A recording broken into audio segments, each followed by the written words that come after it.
Oke, Assalamualaikum warahmatullahi wabarakatuh. Baiklah, kami dari kelompok Microsoft. Pada kesempatan kali ini kami akan mempresentasikan hasil diskusi kelompok kami, yaitu tentang topik kedua. Nah, sebelum kami menjelaskan tentang topik tersebut, saya sebagai moderator akan memperkenalkan terlebih dahulu teman-teman dari kelompok Microsoft. Yang pertama yaitu Fajriyati Afdal dengan saya sendiri. Yang kedua ada Irdani Febri Santi. Yang ketiga ada Safia Nilam Ismira. Yang keempat ada Susenda Darivina. Dan kelima ada Tiara Algeri Nazia. Nah, baiklah. Langsung saja kita mulai materi yang pertama yaitu tentang topik kedua. Dengan judul lingkungan eksternal dan internal organisasi, yang akan dijelaskan oleh saya sendiri.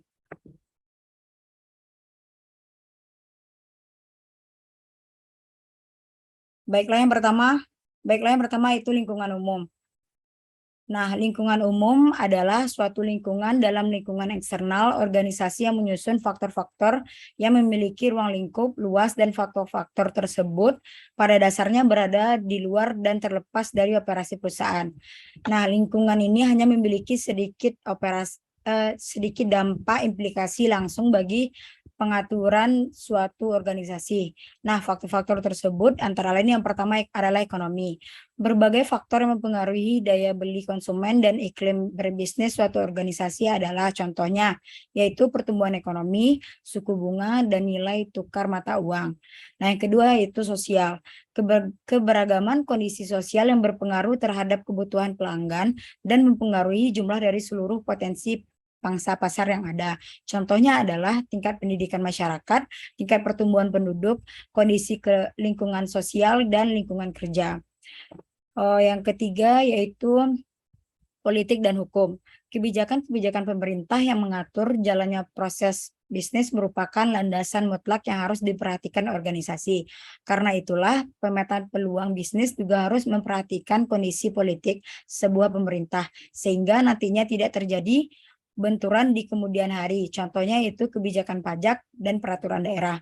Yang keempat yaitu teknologi. Nah, faktor teknologi merupakan segala hal yang terkait dengan perkembangan teknologi dan informasi yang berpengaruh terhadap kelangsungan bisnis. Contohnya, perubahan teknologi, perubahan ilmu pengetahuan, dan penemuan baru dalam bidang teknologi. Nah, yang kelima yaitu demografi. Demografi atau keadaan penduduk pada suatu wilayah seperti bertambahnya usia angkatan kerja. Hal ini membawa perubahan bagi organisasi karena mempengaruhi besarnya pasokan tenaga kerja, dan demografik juga mempengaruhi besar pasar untuk beraneka produk yang disebabkan oleh hobi boomers atau ledakan bayi. Dengan kata lain, lingkungan umum adalah sekumpulan elemen-elemen dalam masyarakat yang lebih luas yang mempengaruhi dalam masyarakat dan lebih mempengaruhi suatu industri dan perusahaan-perusahaan yang ada dalamnya. Selanjutnya yaitu lingkungan industri. Nah, lingkungan industri adalah serangkaian faktor-faktor ancaman dari pelaku bisnis, baru supplier, pembeli, produk pengganti, intensitas pesaing di antara para pesaing yang secara langsung mempengaruhi perusahaan. Nah, tindakan ini semakin besar kapasitasnya perusahaan untuk mempengaruhi lingkungan industri, maka semakin besar kemungkinan perusahaan untuk menghasilkan laba di atas rata-rata. Nah, laba di atas rata-rata ini adalah kelebihan penghasilan yang diharapkan seseorang investor dari investor lainnya dengan jumlah risiko serupa. Nah, lingkungan industri adalah tingkatan dari lingkungan eksternal organisasi yang menghasilkan komponen-komponen yang secara normal memiliki dampak yang mempengaruhi persaingan industri tersebut, yaitu adanya ancaman masuknya pendatang baru, tingkat rivalitas di antara para pesaing yang ada, tekanan dari produk pengganti, selanjutnya kekuatan tawar-menawar pembeli, dan terakhir kekuatan tawar-menawar pemasok. Nah, yang bagian C yaitu lingkungan pesaing. Nah, lingkungan pesaing merupakan bagian dari lingkungan bisnis eksternal yang terdiri dari banyak perusahaan yang mencoba untuk menarik pelanggan di pasar yang sama. Nah, lingkungan persaingan merupakan segala sesuatu yang berada di luar organisasi yang saling berlomba untuk mencapai hasil dan dalam menarik pelanggan serta pangsa pasar pada pasar yang sama. Selanjutnya itu adalah analisis lingkungan eksternal. Lingkungan eksternal merupakan faktor penting yang perlu dikaji dalam penentuan pengambilan suatu keputusan. Nah, pengendalian dan pemahaman tentang berbagai kondisi serta dampak yang menjadi hal mutlak yang harus ditelaah lebih lanjut dikarenakan oleh beberapa hal, di antaranya yang pertama jumlah dari faktor yang mempengaruhi tindak konstan melainkan selalu berubah-ubah. Nah, yang kedua intensitas dampaknya beraneka ragam. Yang ketiga, faktor tersebut bisa menjadi suatu kejutaan yang tidak dapat diperhitungkan sebelumnya, betapapun cermatnya analisis SWOT yang dilakukan. Nah, yang keempat adalah kondisi eksternal yang berada di luar kemampuan organisasi untuk mengendalikannya.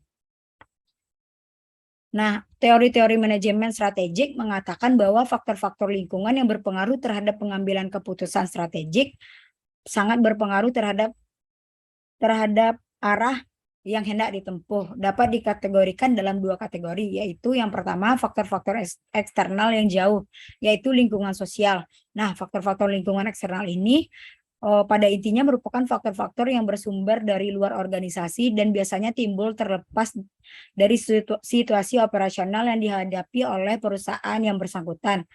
Contohnya faktor ini adalah faktor ekonomi, faktor teknologi, faktor politik hukum, dan faktor sosial kultural.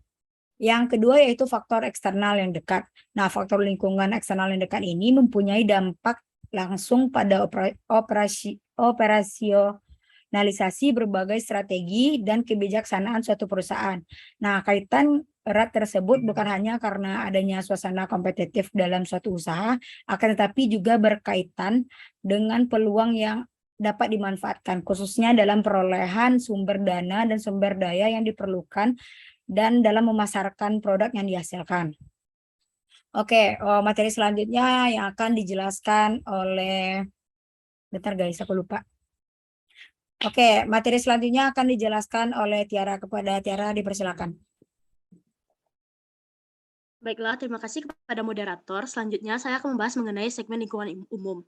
Segmen lingkungan umum ini adalah suatu lingkungan dalam lingkungan eksternal organisasi yang menyusun faktor-faktor tersebut pada dasarnya di luar dan terlepas dari operasi perusahaan. Faktor-faktor tersebut antara lain yang pertama itu faktor ekonomi, di mana faktor ekonomi mengacu pada sifat, cara, dan arah dari perekonomian, di mana suatu perusahaan akan atau sedang berkompetisi. Selanjutnya faktor sosial. Faktor sosial yang mempengaruhi suatu perusahaan mencakup keyakinan, nilai, sikap, opini yang berkembang, dan gaya hidup dari orang-orang di lingkungan mana perusahaan beroperasi. Selanjutnya faktor politik dan hukum. Faktor politik dan hukum mendefinisikan parameter-parameter hukum dan bagaimana pengaturan perusahaan harus beroperasi. Selanjutnya faktor teknologi.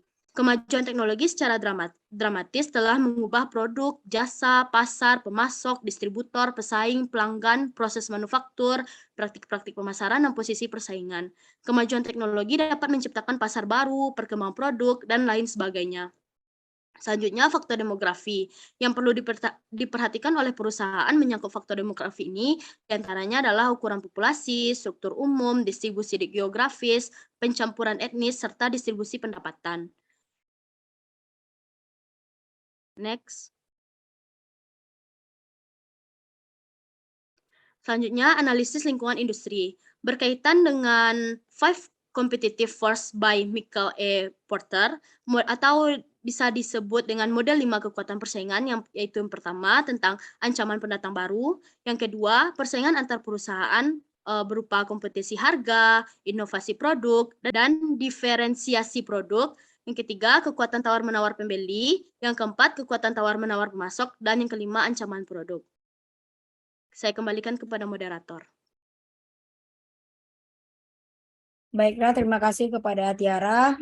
Materi selanjutnya yang akan dijelaskan oleh Susenda dari Vina. Kepada Vina, dipersilakan. Baik, terima kasih kepada moderator. Selanjutnya saya akan menjelaskan yaitu menafsirkan analisis industri. Analisis industri merupakan salah satu bagian dari analisis fundamental. Analisis industri biasanya dilakukan setelah kita melakukan analisis ekonomi. Dalam analisis industri, investor mencoba memperbandingkan kinerja dari berbagai industri. Untuk bisa mengetahui jenis industri apa saja yang akan memberikan prospek paling menjanjikan ataupun sebaliknya. Ya, di sini ada dua pembagian, yaitu yang pertama kelompok strategis, sekelompok perusahaan dalam sebuah industri yang mengikuti strategi yang sama atau serupa dengan dimensi-dimensi strategi yang serupa. Yang kedua yaitu analisis pesaing, yaitu memusatkan perhatiannya pada setiap perusahaan yang bersaing secara langsung dengan sebuah perusahaan. Sekian, saya kembalikan kepada moderator. Baiklah, terima kasih kepada Vina atas penjelasan materinya. Selanjutnya yaitu penjelasan materi yang akan disampaikan oleh Safia Nilam Ismira. Kepada Via, dipersilakan. Baik, terima kasih moderator. Selanjutnya saya akan menerangkan mengenai tentang pertimbangan etis. Pertimbangan etika harus dimasukkan ke dalam analisis atas lingkungan eksternal dan internal. Karena analisis tersebut sangatlah penting. Dengan adanya analisis, kita dapat mengetahui kekuatan, kelemahan, peluang, dan ancaman organisasi. Selanjutnya tentang internal organisasi. Lingkungan internal organisasi adalah lingkungan yang berada di dalam organisasi dan secara formal memiliki implikasi langsung dan khusus pada perusahaan, seperti budaya, karyawan, pemegang saham, dan dewan direksi. Adapun poin-poinnya yang pertama yaitu negara. Negara sama dengan faktor pemerintah, masyarakat yaitu respon dari masyarakat. Selanjutnya serikat pekerja yaitu kerjasama antara organisasi dan serikat pekerja, dan organisasi perdagangan yaitu pasar bebas WTO, shareholder atau pemegang saham, kreditur atau penghutang yaitu bank-bank dan lembaga keuangan, debitur atau penghibah kecenderungan melakukan pinjaman modal, dan NGO atau partisipasi lembaga swadaya masyarakat sebagai kelompok penekan atau pendorong. Saya kembalikan kepada moderator. Baiklah, terima kasih kepada Safia. Selanjutnya penyampaian materi yang akan dijelaskan oleh Tari. Kepada Tari, dipersilakan. Terima kasih kepada moderator. Baiklah, selanjutnya adalah materi research dan capability. Research merupakan sumber daya yang membantu suatu bisnis bergerak secara manusia. Dialah yang menjadi kaki untuk berjalan sedikit demi sedikit untuk melakukan dan menjadikan visinya nyata. Tanpa itu, perusahaan juga tak bisa berjalan, kecuali memang ingin menggunakan full system untuk menjalankan semua operasional perusahaan. Sumber daya perusahaan mengacu pada aset perusahaan. Mereka secara umum terbagi menjadi dua jenis, sumber daya terwujud dan tidak terwujud. Sumber daya sangat berharga ketika memungkinkan perusahaan menciptakan permintaan yang kuat untuk produk-produknya atau menurunkan biaya. Ini dapat menjadi sumber kekuatan bagi keunggulan kompetitif berkelanjutan perusahaan ketika bersifat langka dan sulit ditiru.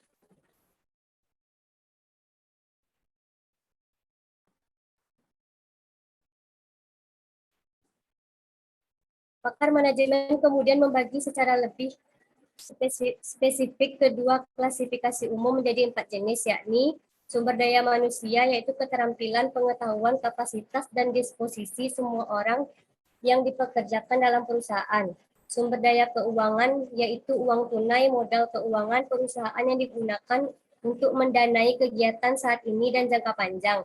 Sumber daya fisik termasuk bahan baku, suku cadang, kantor produksi, dan semua jenis peralatan. Sumber daya informasi mencakup semua jenis informasi dan data berguna yang diperlukan untuk pengambilan keputusan yang efektif. Juga pengetahuan dan kompetensi utama karyawan. Kapabilitas atau capability adalah kemampuan perusahaan untuk mengintegrasikan sumber daya yang dimiliki untuk mencapai tujuan yang diinginkan. Kapabilitas merupakan apa yang dikerjakan perusahaan. Kapabilitas merupakan kemampuan perusahaan untuk mengintegrasikan sumber daya yang dimiliki untuk mencapai tujuan yang dimaksud. Kapabilitas organisasi adalah kemampuan dan cara menggabungkan aset, tenaga kerja, dan proses yang digunakan oleh perusahaan untuk mengubah input menjadi output. Selanjutnya adalah kompetensi inti dan keunggulan kompetitif. Kompetensi inti adalah kemampuan yang berfungsi sebagai sumber keunggulan kompetitif bagi suatu organisasi atas para pesaingnya. Hal ini menunjukkan bahwa kompetensi inti dari suatu organisasi akan membedakan organisasi satu dengan yang lain secara kompetitif serta mencerminkan kepribadiannya. Secara tidak langsung, kompetensi inti menjadi ciri khas tersendiri bagi suatu organisasi. Membangun kompetensi inti. Terdapat dua alat yang dapat membantu organisasi dalam melakukan identifikasi dan membangun kompetensi inti. Dua alat tersebut adalah kriteria keunggulan kompetitif yang berkelanjutan dan analisis rantai nilai. Kriteria keunggulan kompetitif terdiri dari 4 kriteria untuk mengukur kapabilitas suatu organisasi yang merupakan bagian dari kompetensi inti. Kemudian yang kedua adalah analisis rantai nilai. Alat ini biasa digunakan dalam